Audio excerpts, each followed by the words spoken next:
Today's podcast is brought to you by Kentucky Farm Bureau Insurance. When it comes to home and auto insurance, it's important to have the right coverage from a company and an agent you can trust. Someone who will help you properly protect the people and things you love most. So if the unexpected happens, you and your family can rest insured. To request a free quote, find your local KFB insurance agent at mykfbagent.com. Kentucky Farm Bureau, big on commitment. Hey, Matt, how's it going? It's good. It's good. It's a holiday week in Kentucky. That's such a Louisville thing to say. It's a very Louisville thing to say. I've learned this. The Derby is a national thing. People are into it. And it's statewide thing. Yeah. People are into this, but it's amazing how different it is for a guy from Louisville compared to folks that aren't from Louisville. Yeah, you know how they say it's the fastest 2 minutes in sports? Yeah. The rest of the world thinks that's all it is. Like, we heard there's this thing where you wear pink dresses the day before. Yeah. And that's the better drink. And that's really as far as I've ever known. And then I work in an office in Louisville. You guys, this is like your Mardi Gras. Yeah. Like what happened? What kicks it off? What's it called? Thunder of Louisville. Didn't even know that existed till I got here. Oh, it's wonderful. And that, like, everybody in this building was like, we're going to Thunder. I don't go to it, but okay. So everybody except Matt. Great. No, yeah, it's so when you I grew up here. Okay. School's out on Friday. Nuh-uh. Yeah. Just I don't know how, like, because my kids are in Bullitt County, they get it too. So I don't know like how far we got to get away. Oh, so we have like a little radius. Yeah, I don't know where it ends. Like what county's like nah. But we don't care anymore.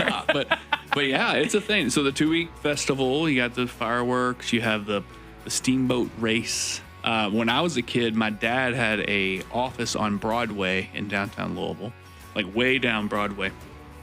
And we would go for the parade. We'd sit in front of his office and watch the parade, the Pegasus parade. Okay. There's all kinds of stuff. Like this steamboat, like legit race? How fast does a steamboat go? Because we're recording, I'm supposed to say that it's a very legit race. Oh, right. No, okay, so good race, yeah. But I don't think it's, I don't know if it really is legit. Because my understanding of steamboats, which is nothing. Almost as little as how much we know in this podcast. Yeah, which you'll hear later how much I don't know. There's no chance that our beloved Belle Louisville would necessarily beat some of these other steamboats who have like 3 times the engine. Gotcha. Okay. But it's a lot of fun. What else happens in this 2 weeks? There's a bed races. So people, your company. When you started with there's a bed, I was like, at night when you're tired. Yeah. You sleep for these 2 weeks. So those 2 weeks we just rest for Saturday. So there's a bed race. So like, say we wanted to do it here at Farm Bureau, we would get a bed and like employees would build the bed and you race it and someone has to be in the bed. Like wheels on the bottom. Just pushes this thing. It's kind of like a soapbox racing, I guess you say. It gets a little weird. Where is it? I don't know. Like downtown? I feel like it's like in the Expo Center, but I could be wrong. I don't know.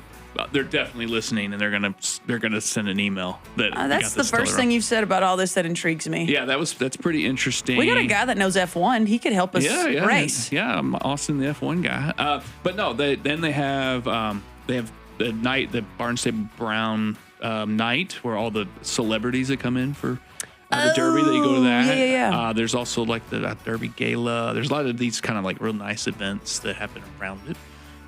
There's obviously there's Thurby is what they kind of call it. The Thursday before was traditionally really like the Louisville's Derby. It's like the locals went because it gets the Derby day gets taken over by the world really, Right. And that's changed a little bit. Now it's kind of like Wednesday, because it just keeps getting bigger. All these things. Does Wednesday have a cool name? No, I don't know of any yet. I still think Thurby is the day, Thurby. And then there's, obviously the Run for the Lilies. I'm going blank. The Oaks. The Oaks, yeah. The Oaks race. That's I got on nervous. Friday. Yeah. And I think that was always that was originally like the day that Louisville went. Does that make sense? Right, and now it has to keep pushing back. And it kind of keeps getting pushed back because that's become a big event itself too. So But no, it's a real big event. When I was a kid, we did some of the things in the morning, and then we would go to a family, and you just pick every race. We had a cup full of names, and you would pay $1, and you'd get your one little name. See, this is fun. And it was cute, and we'd have simple, and we would do cute little kid races with stick horses and all this little Matt stuff. racing his stick It horse. was adorable. So yeah, it's like a culture thing here in Louisville, but you just watch the 2 minutes. Huh? Yeah, I got a question though. Okay. I get asked this all the time when I travel. As a born and raised Louisvillian, do people in Louisville actually like mint juleps? Or do we all pretend on that day? Because I get asked this, like when we're traveling and stuff, and they're like, "You're from Kentucky?" I get asked about bourbon. I get asked about the Derby, and then the second question after the Derby is always like, "Y'all really like those mint juleps?" Do people your family did people like them? Like that's not like you draw your horse and then you. The mint's local. It is That's local. Cool. I think tradition wins a lot of times. So people probably. It's one of those things. Probably, I like it today. Yeah. One of those kind of things. It's not probably something people do every other day of the year. Yeah. But, it's Derby Day. You have. It's not like sweet potato casserole where we're like, why do we limit this? It's more like, nah, we're good. We could limit this. This is just for today. It could just be today. Yeah. So there's a lot of cool tradition. Obviously, the dressing up is cool. So do y'all dress up like the whole time you were growing up? Some folks got really into it. You wear a lot of pastels. Okay. A lot of pastels. A lot of bright colors. I have a lot of friends that make hats every year and sell them for a good amount of money so people can wear them to Oaks and Derby. Wow. Even Derby is a thing. So it's a neat thing. Normally, this is the most rural thing ever. So we have a soccer operation at home. So buy calves when they're fresh weaned or weaned off the cow, whatever, and then we grow them on grass. The first weekend of May is a really good weekend to do that spring booster. Like they need a little dewormer, they need a couple of things. A lot of times it's warm, so we would go work calves early. We would get home, we would walk inside, take our boots off. Mom would say, "Do not come farther than this." We would step inside, we would watch 2 minutes, and then we go, "Okay, we got to go do hog work," and then we would go right back outside and keep farming. Nothing about we did not have a lot of parties. We did not, and then. Even when I got to Lexington for school, I had to learn how to Keeneland. I didn't know any of that. Yeah. And then I got to Louisville. And so I'll be honest with you, I thought when I graduated college, I was like, I've done Lexington for 4 years. I get it. I get the horse thing. No, I don't. Yeah.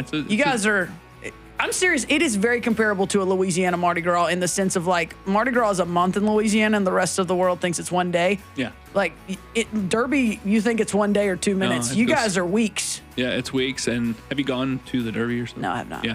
So I missed my year. I should have gone in 2020 I've been when nobody to it. was there. I've actually worked it when I worked in news. Ooh. I actually was in News Chopper 32 above the Derby one time, which was quite cool.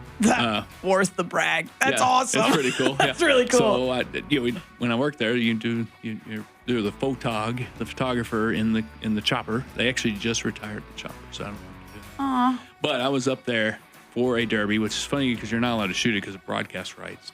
But it was kind of neat to see the track kind of come to life and everybody go to the edges of the track. How long were you in the chopper up there? Pretty much, I don't know, probably a race or so before, and then through the whole race. We were really doing coverage of traffic after the race. Because the place, at least half people leave right after the Derby, because there is actually another race or two after. Oh, is it really? Yeah. Oh, I didn't know that. So a lot of people leave because that's what they're there for, and they've been there all day, and the place kind of half empties, and the traffic gets wild. So that's actually why I was in the air, because I'm not allowed to record the Derby itself. But it's really neat. They, the grandstands are nice and full. I mean, it's a huge crowd every year, and then it just doubles right before the race. And then just everyone leaves. It's almost like you see a time lapse. You almost see it in real time. That's cool. Because it's all happens in 10 minutes. The piling up, That's the race, unreal. and then everyone disappear. So that was kind of neat to see it from that view. But yeah, so I covered it a few times with working in news, and then went in field and did that stuff as a kid sometimes. But most of my memories really are going to my aunt's house and having the, very, almost like Easter kind of food, ham sandwiches and Yeah. that kind of stuff. We're pretty low key. We're not, a wild bunch, but racing, watching the races. Local TV has all the races that lead up to it. Then it goes into NBC. I think takes over after that. And it was just it's a tradition here. It's really an interesting day, But I'll watch the Oaks, and as I think as someone from Louisville, you almost like if you didn't watch the Derby, like what are you doing? Like someone in the hospital? Like were you incapacitated? Right. Like we went out of town for a few years because my daughter does cheerleading, and that weekend, so we don't miss the Oaks, but I better know. Like I'd get a text, like, "Did you watch that?" And I'm like, "Yeah, sure did. It was awesome." So that's so cool. So it's such a neat culture. I think when people come and they've never been to it, a lot of these celebrities and stuff like that, they almost make it a tradition because of all of the other stuff. That I think they just think it's just a race with a lot of people, and that's cool. But you don't get 300,000 people in one spot just to watch one race. It's a whole thing. It's a culture. It's the dress. It's all the pomp and circumstance, I guess you'd say, of it. That I think you have to go to it. They do a real good job on TV, kind of showing off the elegance of it all, I guess you'd say. But once you go to it, you kind of get why it gets in people's blood, and people love the Derby, and it just it keeps the crowds just keep getting bigger and bigger, and it's always about hopefully the weather's good and they have a huge year again. So. Yeah, the cool part about this podcast guest is it kind of combines both of our perspectives on the Derby. She is a race fan. She has a really cool background, and they work on a lot of these horses. But in the flip side of that, from my perspective, very farm, very rural roots from Middle Tennessee. So I think the listeners, whether you relate more to Matt or whether you relate more to me in this kind of prelude, I think Dr. Allie Broyles will be a really cool podcast for you to listen to just see a little bit of the backside. So, maybe we're not talking the drug test right before they go on there, but we're talking about before that. She talks neonatal at one point. So, it's really cool to hear the perspective of somebody working on these horses at all these different stages of their life. And right here in the heart of it, which is in Central Kentucky. And we have guests on here that are very smart, and we kind of are the dumber of the three people in the conversation. That's certainly our listeners will certainly hear that. We have some fun questions as well. Some stuff you've always kind of wanted to ask somebody that can really tell you. Thank God we're here. Yeah, and so she humors us and helps us out with some fun answers. So yeah, I think folks really like her. This story is really neat. It's something that maybe people don't know is right here in Kentucky, that Rood and Riddle Equine Hospital, it's top notch, as good as it gets. Yep. And she tells a little about that. So, but I think our listeners really like this. Yeah. All right, let's get to it. I'm Renee Carrico. And I'm Matt Hilton. Let's get rural.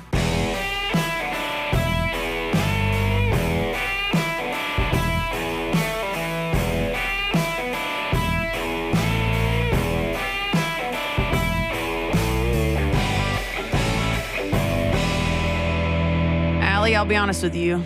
Your Facebook is very locked up. I couldn't find any good deets to get this thing started, except that we have a mutual friend, Grady Cofield, of all people. Oh, really? Yeah. I'm from West Kentucky originally, so. Okay. Yeah, so Grady, when I was a resident, he was here as an intern, and then I worked in Weatherford, Texas before I came here, and Grady had moved out there, and him and his wife are working in Weatherford right now. Yeah. So it's a small world. His dad and mom, I guess, were vets, right? The next county over from us. And so we used to say all the time, Dr. Sam, who is like one of my favorite human beings. But anyway, he is the one that was our hog vet. There's not many hog vets in West Kentucky unless they work for Tosh. And so he used to say, now, is this a show pig or is this a food animal? We're going to have to know what I'm working with here. And he would always crack us up. Yeah. So anyway, good times. Yeah. Well, Allie, tell us a little about you. Why are you on here today? What is your neat story, and who do you work for? What do you do? Okay, so I grew up in Middle Tennessee. My dad always had horses and cows, and I always wanted to be a horse vet or a large animal vet, and went to undergrad at Middle Tennessee State University. And my dad was actually a professor there. But I wanted to go to vet school out west. We had always taken trips and stuff when I was a kid out west, and just wanted to go somewhere different. So I actually ended up, after graduating undergrad from MTSU, I ended up getting a job in West Texas on the 4-6s ranch. So I worked at the 4-6s for a year and a half. So I was a Texas resident before I applied to veterinary school. So I could had a better chance of getting in, and then, it didn't have to pay the out-of-state tuition. So I went to, yeah. So then I went to veterinary school at A&M. And actually my husband is also a veterinarian, and he was a classmate of mine. And then after vet school, which I graduated veterinary school in 2010. And then I came to Kentucky at Rood and Riddle Equine Hospital for an internship. And my husband, he ended up buying a practice in West Texas, and it was initially a mixed animal practice, but he was much better suited as a large animal vet also. So he ended up just doing horses and cattle. And so after my internship, I went back to Texas and worked with him at that practice for a while. And then also it was during, let's see, 2011, 2012 was a very bad drought year for West Texas. So a lot of cattle and horses had kind of moved to Colorado or Montana because there just wasn't anything for the cattle to eat. And so I ended up getting we had just bought that practice, and it was a little bit of a tough time. So I ended up getting a job as a racetrack veterinarian for a practice that's based out of Texas, that worked on mainly quarter horse racetracks. So I did that job part-time and went to Oklahoma. There's a racetrack in Oklahoma City that I worked at, in Iowa, and even Florida. So did that part-time for a couple years, as well as helping my husband at the practice that we owned. And then I really wanted to kind of get some more education and specialize more. So I ended up applying for a surgery residency here at Rood and Riddle in Kentucky. And so luckily, they took me back as a surgery resident. So I completed that, or that's a 3-year program. So I did that from 2014 to 2017. My husband stayed in Texas working at that mixed animal, or at that time it was a large animal practice, and hired an associate. So luckily it started to rain in West Texas, so things were looking up. And but anyways, did my surgery residency here in Lexington, Kentucky, and then actually worked for Rood and Riddle after my surgery residency for about 6 months in their Saratoga practice in New York. And then went back to Texas, got a job as a surgeon in Weatherford, Texas, which is just west of Fort Worth. And then my husband ended up selling that practice in West Texas. And then here recently, 2 years ago, there was an opportunity to come back to Lexington as a surgeon at Rood and Riddle. And so my husband and I moved here 2 years ago, and now I'm an associate surgeon at Rood and Riddle Equine Hospital. Wow. Yeah. So my first exposure, I'm a video producer here. We did a show, Bluegrass and Backroads, and we went and did a story on Rood and Riddle. I actually interviewed Dr. Rood, we had a coworker, Susie Tanner. Her husband, Brad Tanner, works at Rood and Riddle as a vet and does his thing. And so we actually followed him around at a couple different farms, and then actually went to the hospital and got the pretty good behind the scenes look at everything. It was really neat. So tell the audience, what is Rood and Riddle? What do they do? What do you specialize in particular? Give a little insight of what is Rood and Riddle, and what is all that they do. Yeah, so Rood and Riddle, I guess you could maybe compare it to, or it maybe Dr. Rood and Dr. Riddle, and then Dr. Embertson, who's one of the first, or was the first surgeon here. I think they kind of set out to make it the Mayo Clinic of the equine veterinary world, and they've done a good job in creating that. So we, there's two parts basically to the hospital. We have a hospital where horses come and are seen, and then we also have an ambulatory division where veterinarians spend most of their time on the road, going out to the farms. So I'm a surgeon, or that's my specialty, is equine surgery. And so I spend the majority of my time in the hospital, but also go out on the road some. But we have 10 boarded equine surgeons here, and then we also have other specialties. So we have several internal medicine specialists. We have several theriogenologists. Those are veterinarians that kind of specialize in just equine reproduction. And then we have some podiatrists as well, so veterinary podiatrists, and they specialize basically just on horses' feet. All of them are farriers in addition to veterinarians. And then we have some dental specialists too.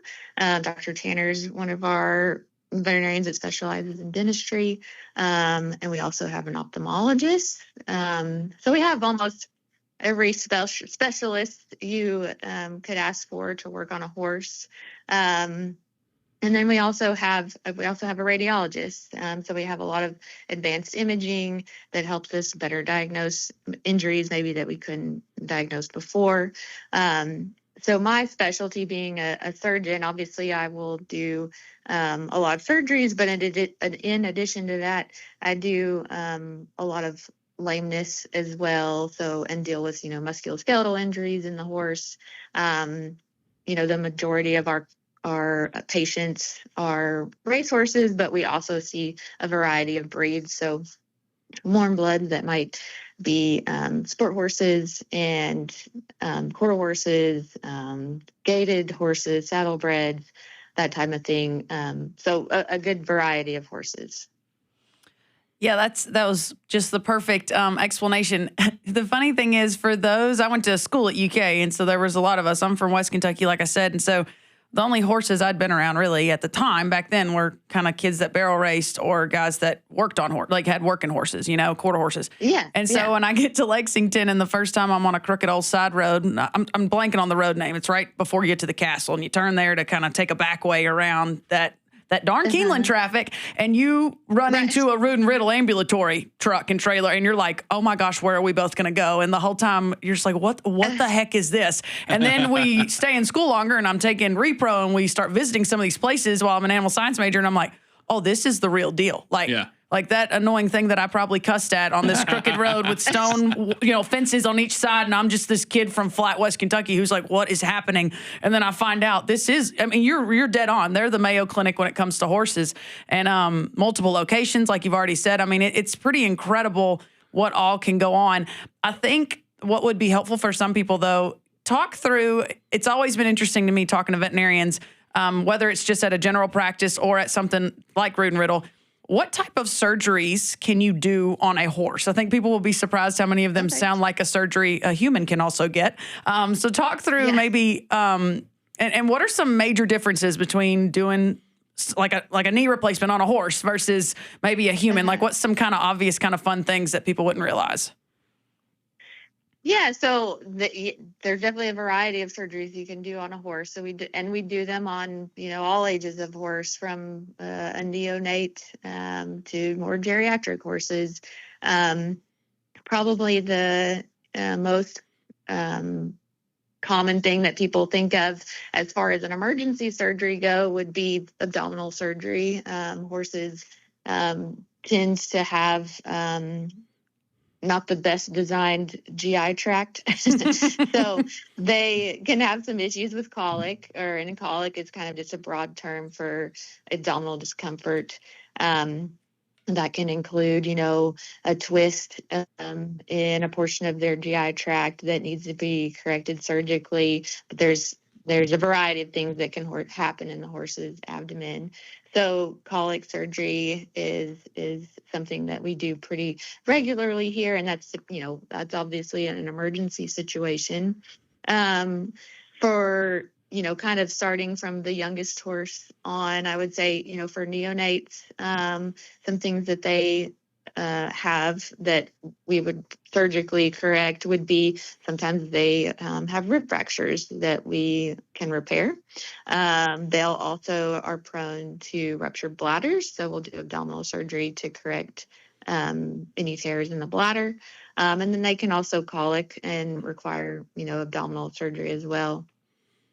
And then kind of as they kind of develop, some other things with their musculoskeletal system is if they have crooked legs, there's some things we can do surgically to help them, become straight again so that they can, be a comfortable and good athlete. And then moving on to yearling age, something that yearlings are prone to would be developmental orthopedic disease like OCD, or where basically the cartilage that forms in their joints has a defect. And so this time of year, a lot of the yearlings that are intended for sale or racing will have kind of survey radiographs to check for any of those, or radiographs meaning x-rays, to check for any OCD fragments that might need to be removed. And we do that arthroscopically. So with just, a couple ab incisions and then looking through a camera. So it's minimally invasive, much like they would use in a human. And then when the horses go into training, race horses, develop multiple musculoskeletal injuries from fractures to, chip fragments in their joints that we would remove arthroscopically. But there are a lot of fractures in the horse that we can repair with internal fixation using plates and bone screws. Now you mentioned knee replacement. The thing that's different between a human and a horse is obviously the size. So a lot of times a horse, they don't make implants for certain things, such as a knee replacement, that could withstand basically the weight of the horse. Another difference is you can't tell the horse to not stand on its leg. So we have to. Right. So one, they have to, if they have a fracture or injury that we repair surgically, we're asking them to stand up right away after surgery, and we need them to be comfortable, because another thing to think about in horses, even versus dogs or ruminants, is they'll develop contralateral limb laminitis or founder, and so right after surgery, we need them to be comfortable and weight bearing so that they don't develop a secondary problem on their good limb. So those are all challenges that we face with the horse that might be different from a human. One thing, just when people come here for a tour that are in the healthcare industry, they're always kind of surprised or amazed by how we get a horse on the surgery table. Mm-hmm. Yes, I was going to ask this question. Yes. And then also just by the size of the ventilator, because we put them on a ventilator. They're under gas anesthesia, just like you would in human medicine. And obviously, so the size of the endotracheal tube, the size of the ventilator, those kind of things are just much, much bigger than they are in human medicine. But as far as getting a horse on the surgery table, what we kind of have these special padded stalls that we give them we take them into, and then we give them an intravenous drug that basically makes them go to sleep. And then we hook all four limbs up to a hoist, and then basically use the hoist, and then kind of pull them upside down into the air, and then that hoist is on a track that we can take to where the surgery table is, and then we lay them down on the surgery table, position them. As far as positioning goes on the surgery table, that might be different than in humans because the size of the horse and the weight of the horse, they're more at risk for some neuropathies or muscle disease just from not having enough padding and being awkwardly sitting on a table. So you have to make sure that everything is padded appropriately, that they're kind of positioned where there's not too much pressure on a nerve or a particular muscle. But yeah, and then once they're on the table, the table is on wheels, and we can wheel that table with just a couple people where we need to go into the OR or back to a recovery stall. Once we're done with the surgery, then kind of the same process in reverse, hook them back up to the hoist, and then they go back into that padded stall on a mat. And then we have a dedicated crew that basically just recovers horses all day. So we'll hook up a rope to their head and a rope to their tail. And there's two people on that recovery crew that sit with the horse, one until it's extubated, meaning we pull the endotracheal tube. And then they kind of hold them down until they feel like they're ready to get up. Then once the horse is, once they feel like they're, have blown off some of their anesthetic and feel like they're capable of standing, then they help them get up with that head and tail rope. Wow. Yeah, I was going to ask this question because I remember being there. It is kind of like, I wouldn't say jarring, but it's like, whoa. And then you go, well, how else were they going to Right. yeah, that's how they have to do it. I have a really dumb question. Okay. So, and I'm going to use an analogy to make, like, anatomy wise, I know that Usain Bolt and me are different, right? You're kidding. Yeah. There's something that guy can do that I can't do. Explain why, other than just they're fast, like what is it about thoroughbreds in particular compared to other breeds that make them the racehorse? What is it about thoroughbreds that make them just little differences that make them the horse that gets to? Why are they not Matt Hilton and they're Usain Bolt? I am I don't know what type of horse I'd be, but I am not a thoroughbred. But like that idea, like, why is this? It's just not any other types of breeds in this thing. There's a reason they're the one. What is it about a thoroughbred that kind of makes them uniquely perfect for racing? Yeah, so thoroughbreds in particular, I guess you could talk about, thoroughbreds versus quarter horses versus Arabians. All actually are racing breeds. They have their own distance that they run, and they're all kind of built differently and have different characteristics that make them good at their job. And probably, if you're watching the Olympics, a sprinter is going to look different than someone who runs a mile, and then that person's going to look different than a marathon runner. So as a racehorse, in the racehorse world, the quarter horses are the sprinters. The thoroughbreds are kind of the mid-distance runners. And then the Arabians are the more endurance and long-distance runners. And you can certainly tell a difference between all three of those breeds just by looking at them. So quarter horses, and I have some background in quarter horse racing. The typical distance that they run is about 350 yards, so it's pretty short. And those horses are they're tall and fairly lean, but they definitely have a lot more musculature than a thoroughbred. And then thoroughbred is typically going to run a half a mile to up to a mile and a half, so quite a bit longer distance than a quarter horse. So those horses, thoroughbreds, are going to be a bit more lean than a quarter horse, maybe taller and longer legs.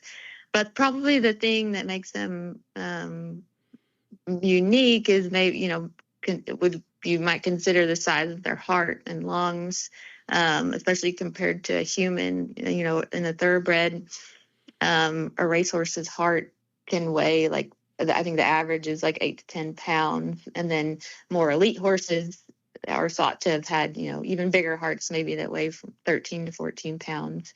And then another thing that they have that's kind of interesting compared to people when you're looking at runners compared to racehorses.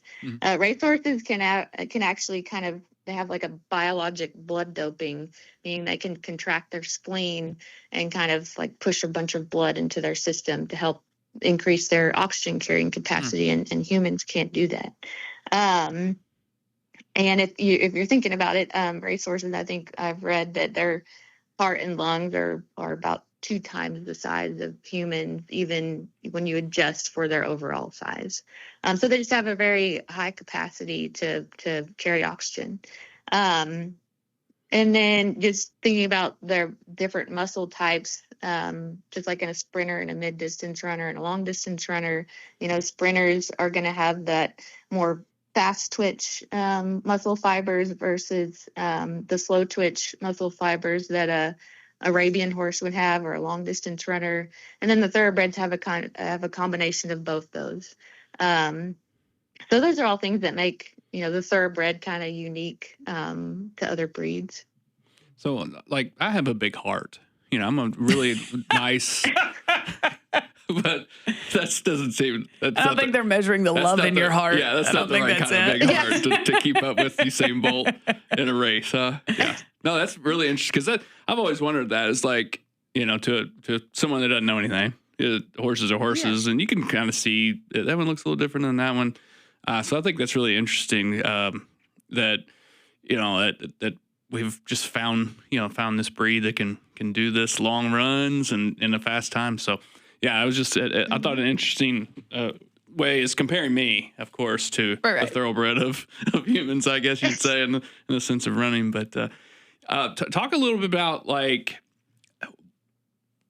the strides that your industry has taken in the racing world to try to alleviate some concerns about putting horses down and these types of things. I think that's something that, as you all have evolved through the year in your industry, that's doesn't have to happen all the time. It maybe has gone away quite a bit. Talk about what you've seen in changes in what you all do that maybe can help some concerns folks have about horse racing and those kinds of things. Yeah, so there's some kind of multiple things that have happened probably over the past 5 years, especially.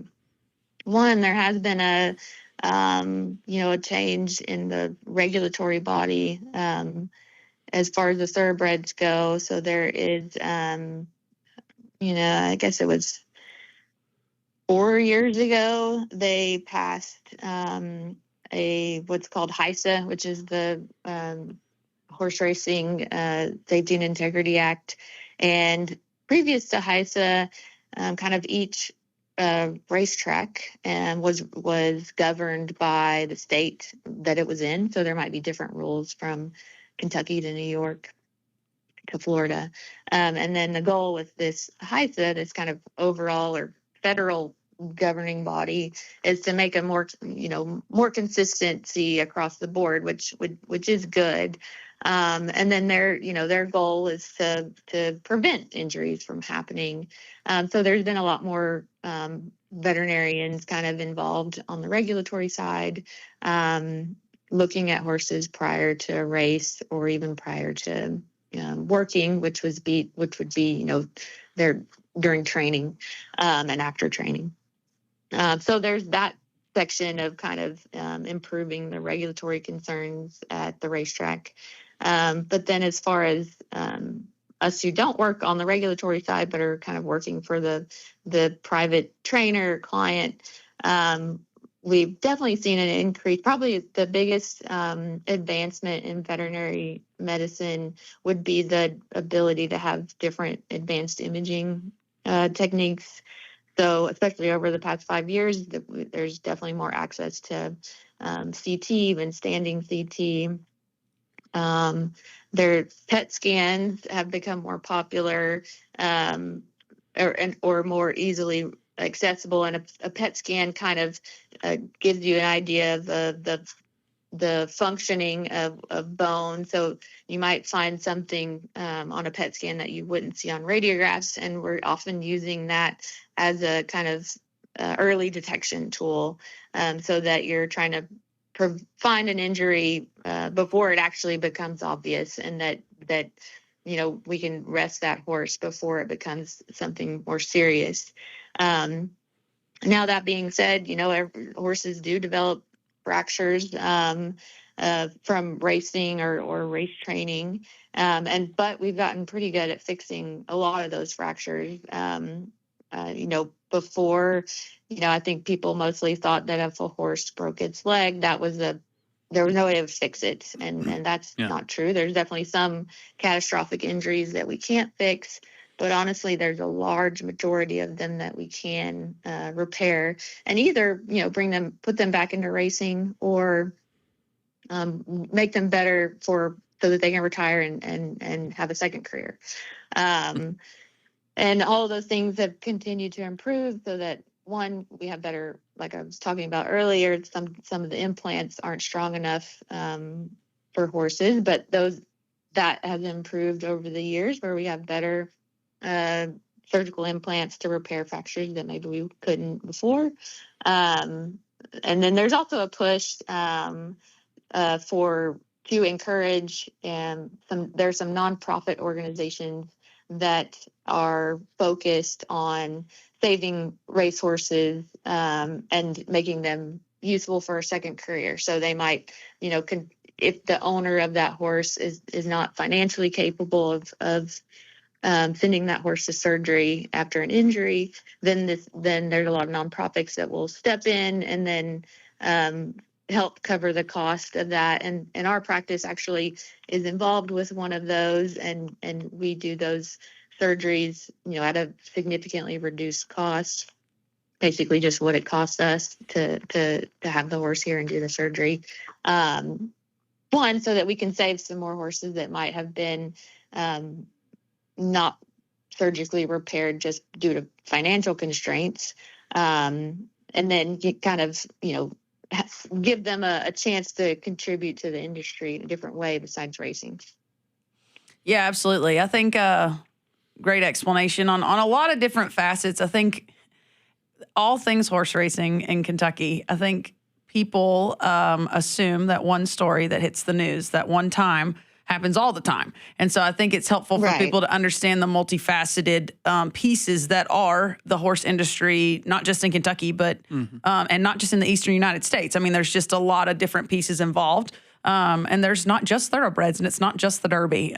So I think it's helpful for people to understand not everything that happens on the racetrack is one guy to blame or one gal to blame. I think there's a lot of, and I appreciate the last 5-6 years, a lot of groups taking accountability and kind of stepping up and seeing ways we can help. So I think that's really helpful for people to kind of regain that confidence going into what Louisville celebrates as one of the most fun times. But as some, those on the internet or those that feel strongly might not be educated on it, might have a pretty rough angle on it. So it's cool to get a good explanation, in my opinion. Yeah. I got a funny question. And maybe you've done it long enough that you don't even notice it anymore. So if you don't, then tell us what you tell the newer vets. But there's got to be a moment where you know how much that horse cost. I mean, like, you're about to put that thing on the table. And at any point in your career, now, whether this was at the 4-6s, whether this was when you're in Oklahoma, whether it was when you got back to Rood and Riddle, is there like I don't know, in sports, they call it your welcome to the NFL moment. Like that moment you're like, oh my gosh, I'm here. This is wild. Like, is there that moment where you're working on a thoroughbred and you're like, this horse costs more than what is to my name? Probably even in 10 years. I mean, like, do you have the moment, or were you trained so hard to be like, nope, a horse is a horse is a horse? Well, no, I mean, I definitely would appreciate the fact that the horse costs that amount of money. But I definitely do not think that any of us here would treat the horse differently. Right. Don't look at it in that way. I've had horses. I mean, I guess I'm a fan of racing, so I would say maybe I've had a fangirl moment when a horse that I saw race in the Breeders' Cup or whatever comes in, either, even if it's retired from racing and it's a brood mare now. Those are exciting things when those type of horses come in. But I would say that we definitely don't treat them any different than we would just the average horse that comes. Right. I didn't know if it was like a nerves thing, like that first time that expensive one's on the table and you're like, am I the one to do this first cut? Like I didn't know if you had that moment of nerves or if that's just kind of something they work through in vet school where you're like, nope, we just work on everything. Yeah. Yeah. No, I mean, I guess it, like I said, it's something to think about, but I don't think it changes. No, I don't think it changes my ability to do the job. Yeah. Right. Awesome. Okay, I got another question. I got to jump back to 4.6s. These are my two silly questions I've had banked for this whole thing. Okay. Okay. When Yellowstone comes out and everyone in the rest of the United States remembers that the 4.6s exist, which is hilarious to me that all these people are like, did you know this place exists? I'm like, yes. But anyway, so the rest of the world discovers that there is a Western culture and people ranch and there are these places like Texas with the 4.6s. How did that feel like that you worked out there? Was it a accurate portrayal? Do you feel like, I mean, that's the guys working the ranch in some of those shots. I mean, like, was it so funny to see it on there and have this whole like full circle moment of like, what the heck? This is on national television on a world renowned show right now. I mean, like, how did that feel?